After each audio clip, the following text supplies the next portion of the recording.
Well, hello there, podcast family, and welcome back to another episode of Tea with Lee. Yes, it's me, Lee, your cruise director. Episode 3. We are cooking with gas now. I know, all very exciting. As always, before I go any further, I do have to say that this show is not affiliated to, nor is it representative of the views and opinions of Carnival Cruise Line. This is me, and well, not just me. I've got a co-host, special guest, girlfriend involved again today. So, without further ado, I guess it's time to introduce the wonderful Geraldine Bell.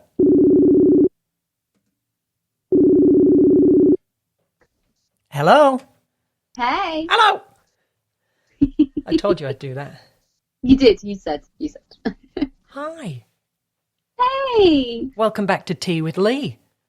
Oh, thank you very much for having me back. It seems that you've almost got like a regular spot on this podcast now. It's almost like I am your favourite human being. I mean, possibly. There is a list. Well, there's your mum. Yeah. There's your nana. Yeah. Then there's me.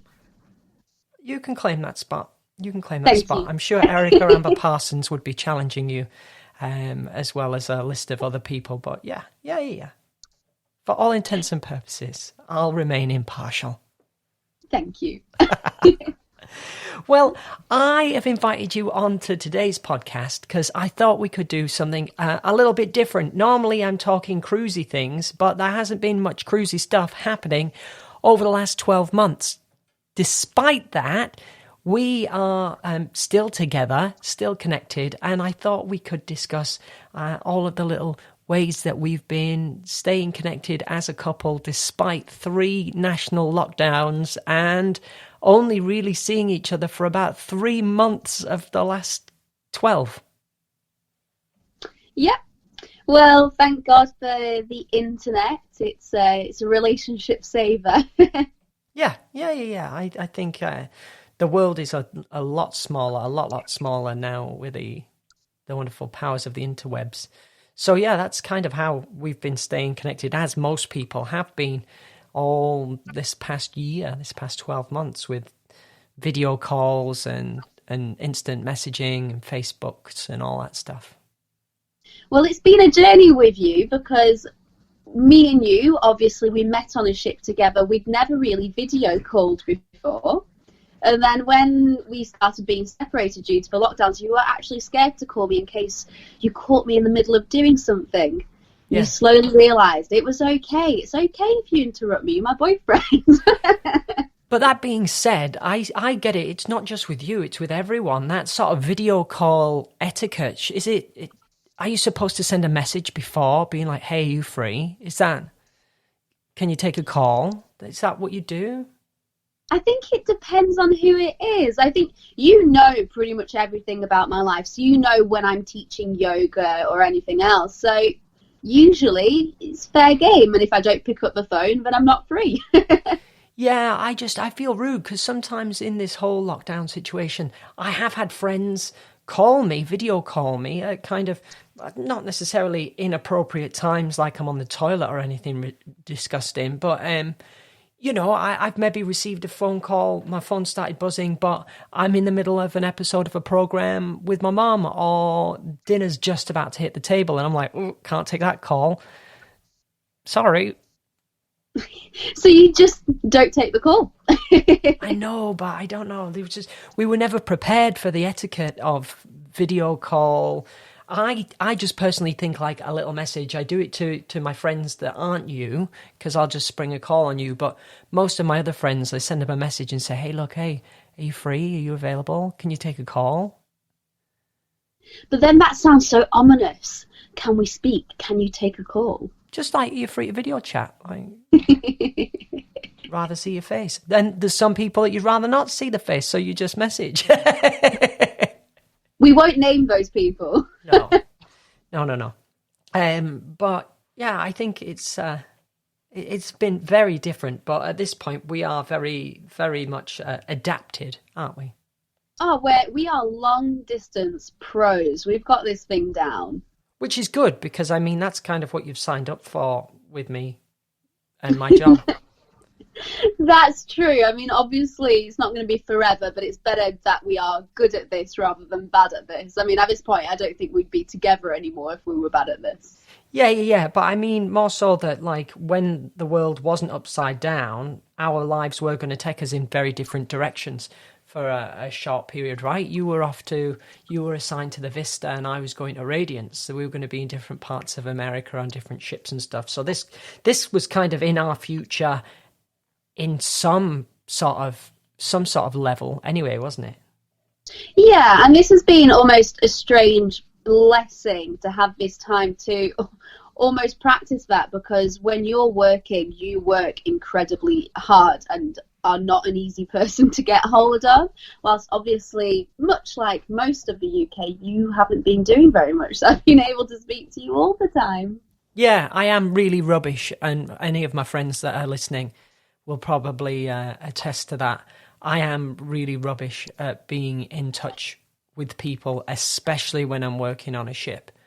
I mean, like, I drop off I'm really lucky to have the friends that I have that have managed to, like, stick around or just accept it. Like Grant and Simon, to name two, and Erica as well, when we're not working on the same ship. Just like, okay, he's gone for a while. We'll speak to him soon. And the beautiful thing is that whatever happens, I just pick up with those people. But no, this has been very different, because, like you say, we've had a lot of spare time. Absolutely. I was going to call it free time, but we haven't really been that free over here, have we? No, it's been restrictive, but freedom is coming. There's light at the end of the tunnel. Yeah. So, I mean, instead of just playing our little violins about being, we're apart, we're together, but we're apart, I thought it would be really cool to talk today with our lovely podcast listeners, fellow tea drinkers. None of us have got a tea. Have you got a tea there? I've got a tea. Oh, that's good. Does that count as proper tea? I'm not sure, but it's still tea. I've just had a cup of coffee. I'll be honest, I'll confess. In fact, Rowan recorded me a jingle for these moments, these appropriate moments. So you may recall the Tea with Lee podcast jingle. Well, check this out.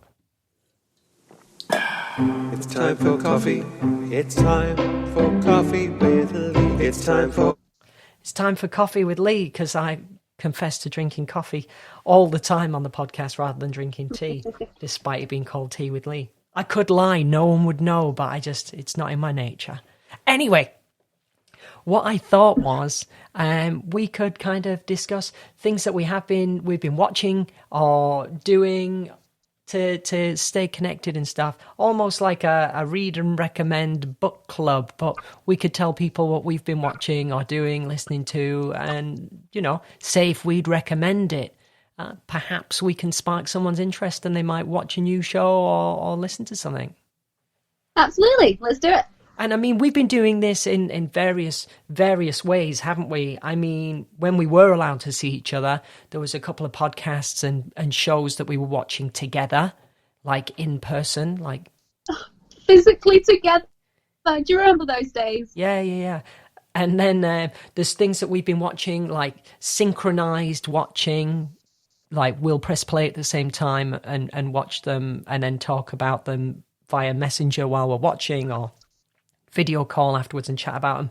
And then the other degree of, I suppose, shared entertainment is that we'll watch things progressively together or separately, with me with my mom and you with your dad, and then say, oh, you should watch this thing.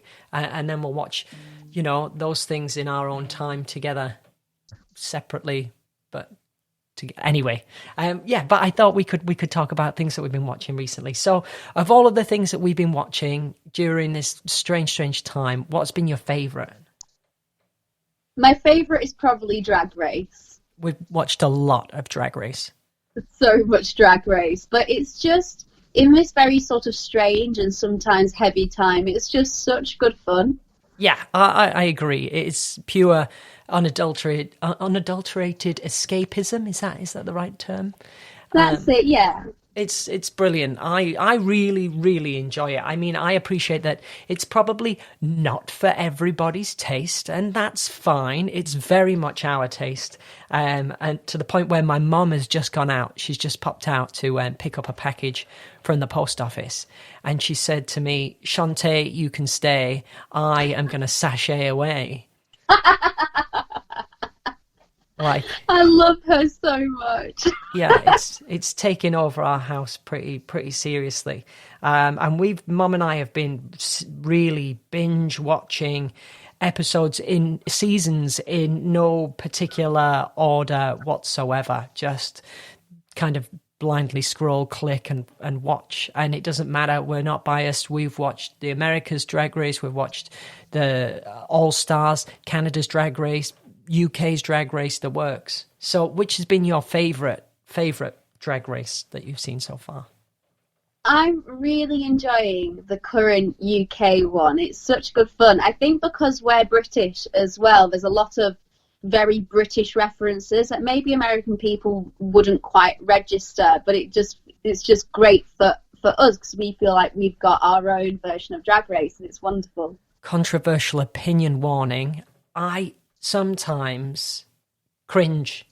I don't know if it's like the inner entertainer in me with do you mean my work goggles on? But I do, and I've told you, I cringe at sort of like the difference in production level, and that sort of, the British queens go for very low ball, very vulgar, crass, shocking humour, and I suppose that's the difference between American drag and British drag, and it's just sort of par for the course. But in watching so many different seasons all back to back lined up, there are moments where I go, ooh. Well, the American queens are much more polished and they have an awful lot more at stake with the sheer amount of money that they can win, and it's a much bigger deal over in the US. Whilst here, you're right, the budget is a little bit lower and the queens are a little bit rougher and readier and a little bit more crass, but I really enjoy that. Yeah. In fact, for people listening, you might not know this. We only found it out recently, but we were curious why on Drag Race UK they don't get prize money after the challenges or the huge grand prize at the end, as well as all like the holidays and the makeups and handbags and wigs and stuff. But it's because the BBC, which is the platform that Drag Race UK is broadcast on, it's public funded. It's funded by the taxpayers' television license money. So the BBC, they don't have advertising or sponsorship, and to justify giving away £100,000 as prize money to the taxpayers, especially the people that that shows not their interest, they couldn't do it. They couldn't do it. So the drag queens on UK's Drag Race are mainly doing it for the exposure, which I think it's another element. It throws something else into the mix, right? Yeah, absolutely. And I think for a lot of things, I believe working for free for exposure is a practice for performers, which we're trying to avoid, of course, because we want performers to get paid. But with something like Drag Race, that is the biggest stage they could possibly have, and it may lead to them just never being out of work after they've finished the show. So I do think it's wonderful for them. Yeah, that's the hope anyway. Something else that we've been watching, or that we've watched apart, was one of your recommendations that you watched with your dad, The Serpent. Mum and I watched The Serpent on BBC iPlayer, and that was brilliant. Just completely addictive. It's a true crime thriller, but set in the early 80s, I think, and it's just completely gripping. You can't stop watching it, and it makes your heart beat really fast. Like, you don't breathe when you're watching it. Yeah, for anyone that doesn't have a clue what it's about, without spoiling it for you, it's about a serial killer who was out in Thailand in the 80s, was it? Yeah, about the 80s, early 70s, 80s, yeah. Preying on backpackers and those sort of hippie travelers out in Asia. But it was absolutely incredible to watch, quite gripping, and it is available on BBC iPlayer if you can access that wherever you are in the world. I know in Australia you guys and girls get access to British TV, but I don't know if you can access it online unless you've got a VPN and all that fancy stuff. I don't even have a VPN, but yeah. Yeah, highly recommend that one. Yeah, Visible Panty Network or something, whatever it is. No. Oh my. So yeah, The Serpent was great. We also watched Des, didn't we? We watched the serial killer documentary Des. No, you and your mum watched Des, got really excited, told me about Des, so I let Dad put it on the TV, but he accidentally chose the last episode. So I watched the final episode, realised it was the last one, knew exactly how the entire thing ended, and then what's the point then? So I didn't watch the rest of it. Yeah, for someone so small and sweet, you were very terrifyingly furious for about half an hour. I was so angry. And then away from like the serial killer terrifying stuff, and back to Netflix, because I think that's quite universal. I know each platform, depending on where you are in the world, has different shows. But we watched some really cool stuff on Netflix, didn't we? We did. We watched, was it My Beautiful Broken Brain or My Beautiful Broken Mind? About a girl who suffered a brain injury and her life just completely turned upside down. She'd previously been a very creative and intelligent and high-powered woman, and then it completely changed all of her thought processes. Yeah. That was a great watch. And you loved Floor is Lava as well, didn't you? I absolutely hated The Floor is Lava, and you insisted on putting it on. It was the worst thing ever. It was so bad, it was good. No. What about Sing On with Titus Burgess? Oh, goodness, I've forgotten about that one. That was awful too, really bad. Come on, even you admit that wasn't very good. Mum and I watched a good couple of episodes after you dropped off on that one. But yeah, I mean, it wasn't spectacular viewing. It wasn't groundbreaking. It was no Tiger King for me. You still haven't seen that, have you? Tiger King, no. Tell you what we both loved, we were both absolutely obsessed with, and you were actually very reticent at the start. We call it the Great British Bake Off. In America, they call it the Great British Baking Show. Oh. And I believe it's on Netflix now for them. But yeah, you weren't sure. You'd never seen a series of this before, and I made you watch the first episode with me when we were physically together, and you said, this isn't for me, it's a bit boring, it's a bit dull, and then you got hooked, absolutely obsessed. Well, yeah, I liked the car crash TV of it being potentially disastrous, which it didn't fail. It didn't disappoint. There were some absolutely terrific kerfuffles, I think is a great British way of describing what happens. Yeah, a right mess. I loved it. There was one poor girl who just, whatever she did, she couldn't stop dropping things. I think she was just maybe a little bit clumsy, didn't have great spatial awareness, but she was just a bit of a disaster. Yeah, but I'd recommend that for people that want a little bit of viewing, especially those folk out in America, if you enjoy a British accent and you know, British people. It's very quaint and typically British and nice. I find that often competition shows can be very like tense and backstabbing and people not being very nice to each other, but everyone's so lovely to each other on the Bake Off. Yeah, it's a good show. And then we've also been watching, most recently we got into Ozark, haven't we? Oh, it's so good.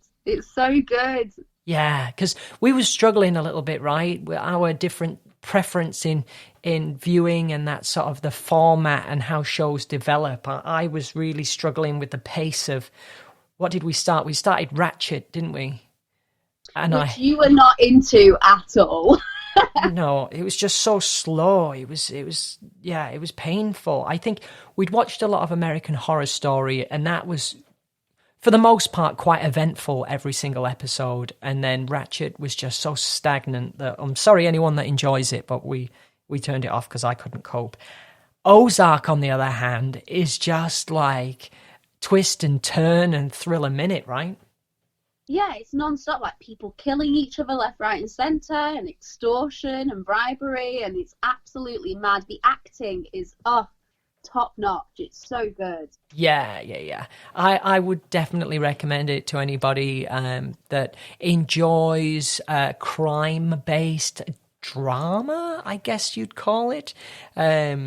It's great. It is brilliant. The preface, without spoiling it for you, is there's an accountant who finds himself involved in money laundering for a Mexican cartel, and how those choices impact not just his life, but his whole family's life. They end up moving to the Ozarks to try and work their way out of trouble.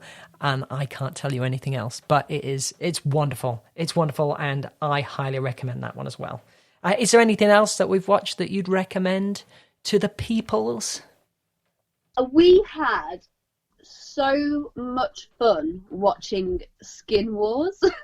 Oh yeah, but that was kind of car crash entertainment for the beginning. Like, we got into that more because it was like weird and wonderful and cringy and potentially disastrous, and it just didn't go that way in the end. We grew to like it, right?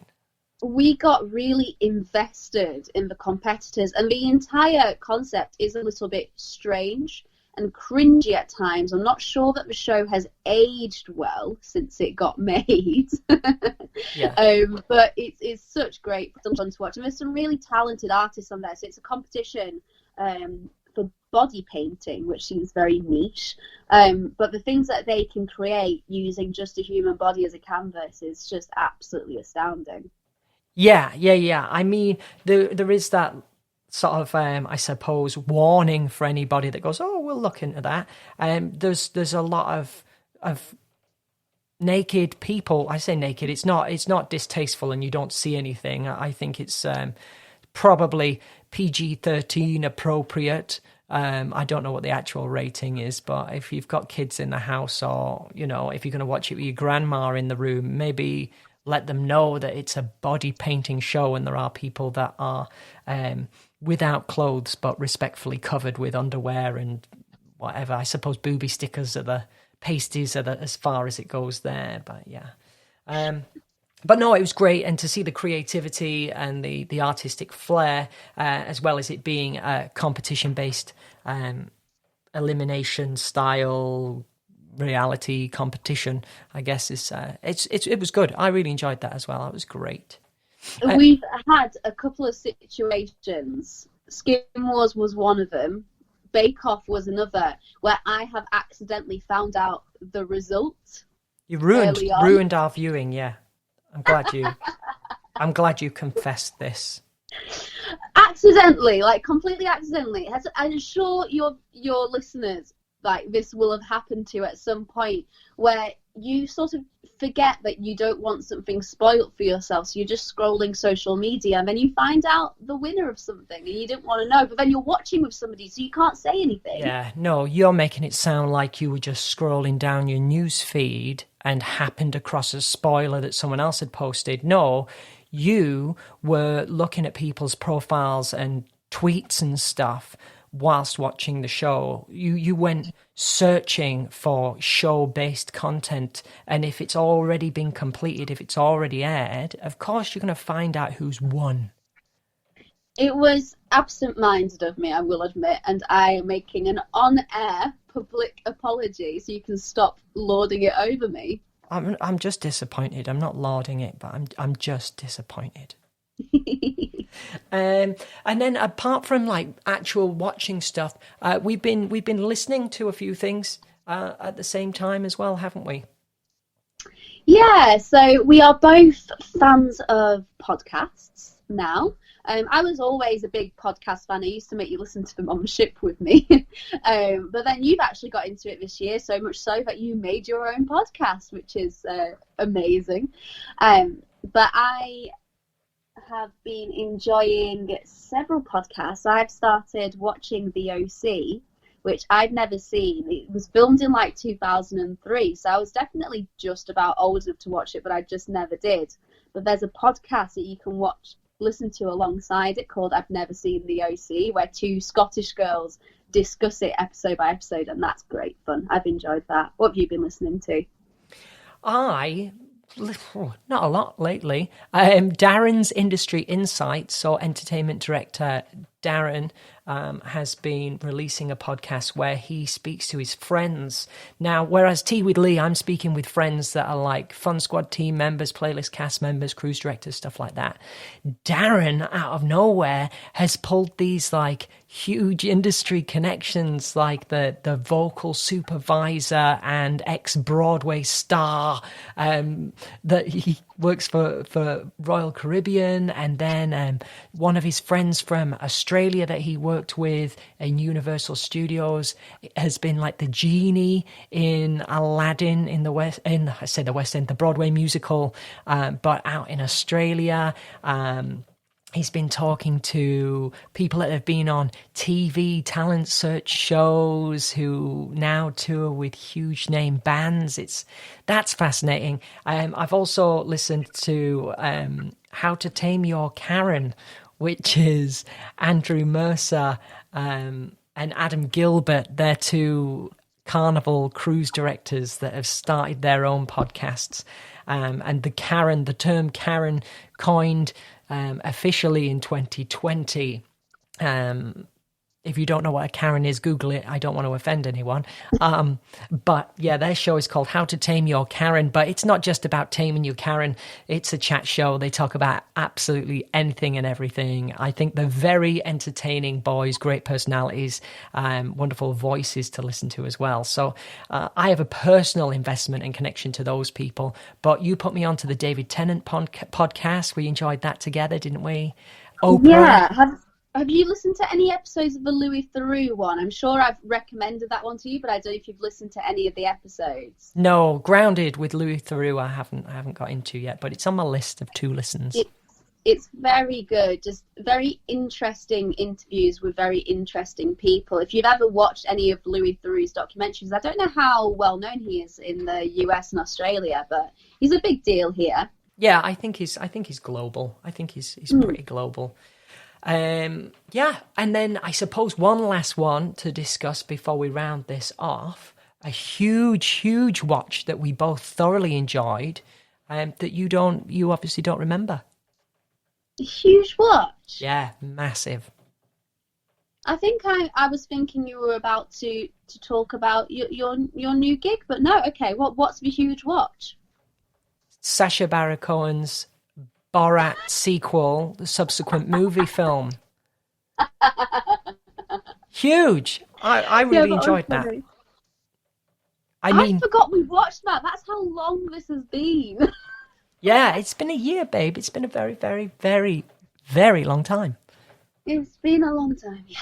But I mean, we've got sections of that film that we talk about in day-to-day life. It's just become like a part of our vocabulary. Again, I respect that as maybe a sensitive subject matter that might not always be for everyone. If you listen to this and you're like, that goes against my values, then I'm really sorry, but we're all different people and we all have our own views and opinions. And I'm someone who takes every step in life with a good dose of humour.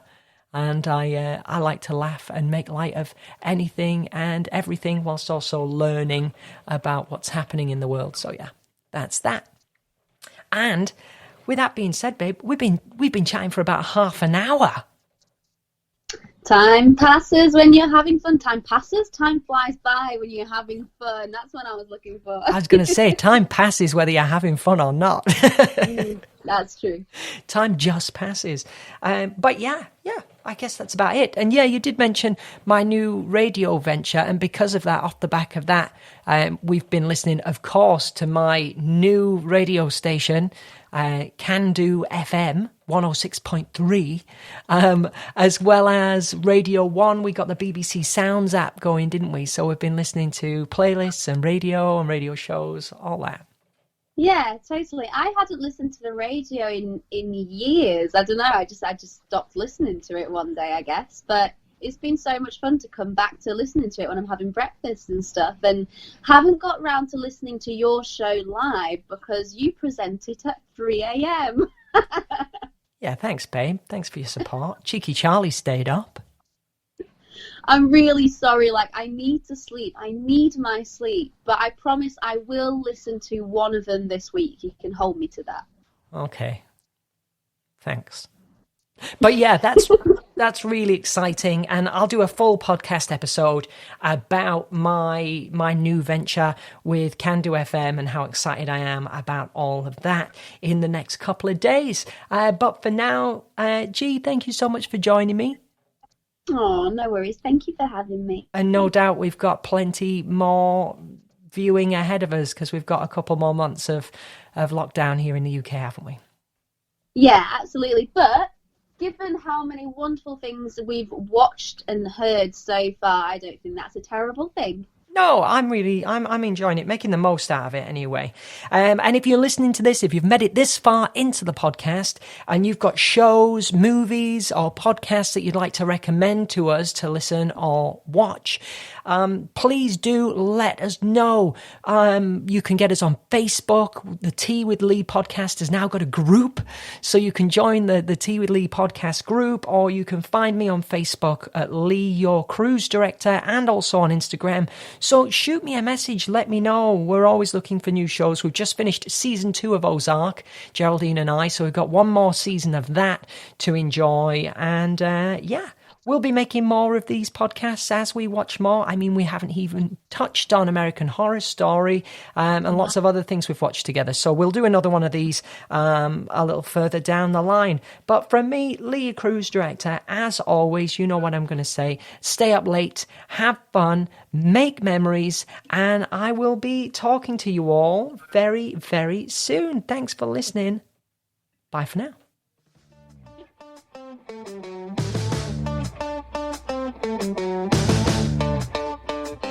While you're listening to this music, play us out of the podcast. Don't forget that I do have t-shirts and goodies available on shiptees.com. It's been a tough time for everyone. I know that you've got people left, right and centre asking for your money and your support. So why should I be any different? Shiptees.com for all of your Lee, your cruise director merchandise. There's a lot of great cruising items on their website as well. So check out the website, explore. There's a handful of other cruise directors represented on there, piano bar entertainers, as well as the store also having a ton of company-specific related items. You can even create and customize your own items. So one more time, that's shiptees.com. This show isn't sponsored by them, but John, if you're listening, perhaps you could sponsor the show. Anyway, I'll talk to you soon.